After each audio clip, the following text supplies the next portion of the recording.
حضرت عمر رضی اللہ تعالیٰ عنہ بیان فرماتے ہیں کہ ایک دن میرے دل میں خیال آیا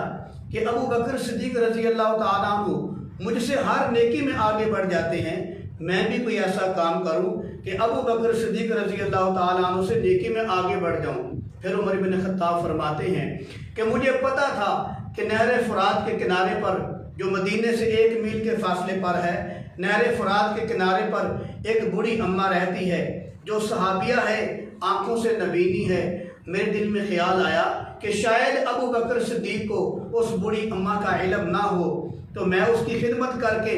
اس نیکی میں ابو بکر صدیق سے آگے بڑھ جاؤں گا۔ عمر بن خطاب فرماتے ہیں میں اسی جذبے کے اندر، اسی خیال کے اندر عشاء کی نماز پڑھ کے سو گیا اور ارادہ کیا کہ صبح فجر کی نماز کے فوراً بعد جا کر اس بوڑھی اماں کی خدمت کر کے ابو بکر صدیق رضی اللہ تعالیٰ عنہ سے اس نیکی میں آگے بڑھ جاؤں گا۔ سبحان اللہ، وہ کیسے لوگ تھے! ہم آگے نکلتے ہیں، اس کا مکان اچھا ہے، میرا اس سے بھی اچھا ہو، اس کی گاڑی اچھی ہے، میری اس سے بھی اچھی ہو، میرا یا اس کا بینک بیلنس اتنا ہے، میرا اس سے بھی زیادہ ہو۔ لیکن وہ کتنے عظیم لوگ تھے، کتنے پاک لوگ تھے، کتنی شان والے لوگ تھے کہ نیکیوں میں آگے بڑھا کرتے تھے۔ عمر بن خطاب فرماتے ہیں فجر کی نماز پڑھنے کے بعد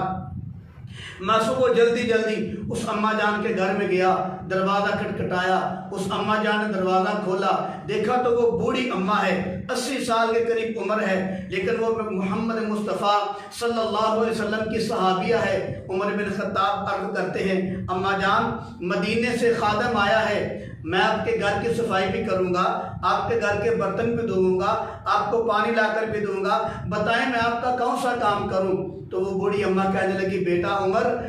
ایک آدمی آیا تھا اور وہ پانی بھی لا گیا ہے، گھر کی صفائی بھی کر گیا ہے، برتن بھی دھو کے چلا گیا ہے۔ عمر بن خطاب فرماتے ہیں میں بڑا حیران ہوا کہ وہ کون آدمی ہے کہ جو اتنی جلدی آ کر وہ سارے کام کر گیا ہے، اماں جان کو کہ گھر کی صفائی بھی کر گیا ہے، ان کو پانی بھی لا کر دے گیا ہے، ان کے برتن بھی دھو گیا ہے۔ عمر بن خطاب فرماتے ہیں چلو خیر، پھر نیت کی کہ آئندہ کل میں فجر کی نماز سے پہلے آؤں گا تاکہ میں جلدی آ کر اماں جان کی خدمت کروں۔ عمر بن خطاب فرماتے ہیں اگلے دن میں فجر کی نماز سے پہلے اماں جان کے گھر میں آیا تو میں نے پوچھا اماں جان خادم آیا ہے، اگر کوئی کام کرنا ہے تو حکم فرمائیں۔ تو اماں جان نے کہا بیٹا وہ آیا تھا اور سارے کام کر کے چلا گیا ہے۔ عمر بن خطاب کہتے ہیں میں بڑا حیران ہوا، میں بڑا تعجب مجھے ہوا کہ وہ کون سا آدمی ہے، وہ کون آدمی ہے جو فجر کی نماز سے پہلے ہی آ کر سارے کام کر گیا ہے، پانی بھی بھر کے دے گیا ہے، گھر میں جھاڑو بھی دے گیا ہے، برتن بھی سارے گھر کے دھو گیا ہے۔ عمر بن خطاب فرماتے ہیں میں نے پکا ارادہ کیا کہ کل میں تہجد کے وقت اٹھ کے آؤں گا تاکہ دیکھوں تو صحیح کہ وہ کون سا آدمی ہے جو اتنی جلدی آ کر اماں جان کی خدمت کر کے چلا جاتا ہے۔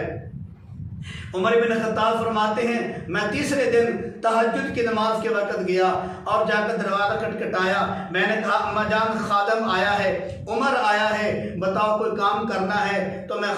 خدمت کرنے کے لیے حاضر ہوں۔ تو اماں جان نے کہا بیٹا وہ سارے کام کر گیا ہے، وہ پانی بھرنے گیا ہوا ہے، ابھی وہ واپس آئے گا، تھوڑی دیر کے بعد وہ باپ واپس آ جائے گا۔ عمر بن خطاب کہتے ہیں میرے دل میں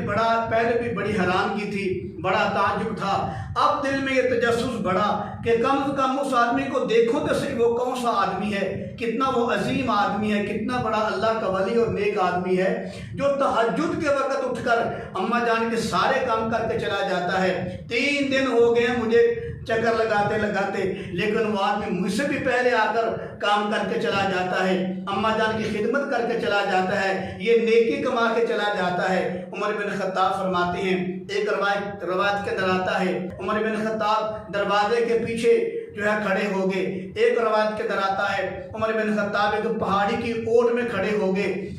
اس نیت سے کہ وہ آئے گا اور میں دیکھوں گا وہ کون آدمی ہے۔ عمر بن خطاب فرماتے ہیں اندھیری رات تھی، میں ایک پہاڑی کی اوٹ میں کھڑا ہو گیا، اندھیری رات تھی، مجھے دور سے کچھ دکھائی دیا، ہلکا سا کوئی نظر آ رہا ہے، جب وہ میرے قریب آیا تو میں نے دیکھا اندھیری رات کے باوجود اس نے چہرے پہ نقاب کیا ہوا ہے، پہچان نہیں ہو رہی کہ کون آدمی ہے۔ عمر بن خطاب فرماتے ہیں کہ میں سامنے اس کے کھڑا ہو گیا، میں نے آواز دے کر کہا تم کون ہو، تمہارا نام کیا ہے؟ عمر بن خطاب فرماتے ہیں مجھے جواب نہ ملا۔ پھر عمر بن خطاب فرماتے میں نے دوسری آواز لگائی، تم کون ہو، تمہارا نام کیا ہے؟ عمر بن خطاب فرماتے ہیں مجھے دوسری مرتبہ بھی جواب نہ ملا۔ عمر بن خطاب غصے والے آدمی تھے، عمر فرمانے لگے مجھے غصہ آیا، میں نے غصے سے بازو کو پکڑ لیا، بازو کو پکڑ کے ہلایا، بتاؤ تم کون ہو، تمہارا نام کیا ہے، کہاں سے آئے ہو؟ عمر فرماتے ہیں جب تیسری مرتبہ میں نے ایسا کیا مجھے پھر بھی جواب نہ ملا۔ سبحان اللہ، نیکی ہو تو ایسی ہو۔ کہا جب تیسری مرتبہ میں نے اس کے بازو کو پکڑ کے ہلایا مجھے پھر بھی جواب نہ ملا۔ عمر فرماتے ہیں یقین جانے انسان کی روح کانپ جاتی ہے، انسان کا دل کانپ جاتا ہے، واقعی انسان مانتا ہے کہ وہ عظیم لوگ تھے، وہی لوگ تھے جن کو طریقہ تھا نیکیاں کمانے کا۔ عمر بن خطاب فرماتے ہیں جب تیسری مرتبہ میں نے اس کو بلایا اس نے نہ بتایا تو میں نے غصے سے اس کے چہرے سے اپنے ہاتھوں سے نقاب ہٹایا۔ جب میں نے نقاب ہٹایا تو عمر کہتے ہیں میری پاؤں سے نیچے سے زمین نکل گئی، میں نے دیکھا تو وقت کا خلیفہ ابو بکر صدیق تھے رضی اللہ تعالیٰ عنہ۔ میرے عزیز بھائیوں، یہی وہ لوگ تھے جن کے بارے میں قرآن کہتا ہے اولئک علی ھدی من ربہم، صحابہ ہدایت پر ہیں، جن کے بارے میں قرآن کہتا ہے اولئک ھم المؤمنون حقا، صحابہ پکے مومن ہیں۔ یہی وہ لوگ ہیں جن کے بارے میں قرآن کہتا ہے اولئک ھم الفائزون، صحابہ کامیاب لوگ ہیں۔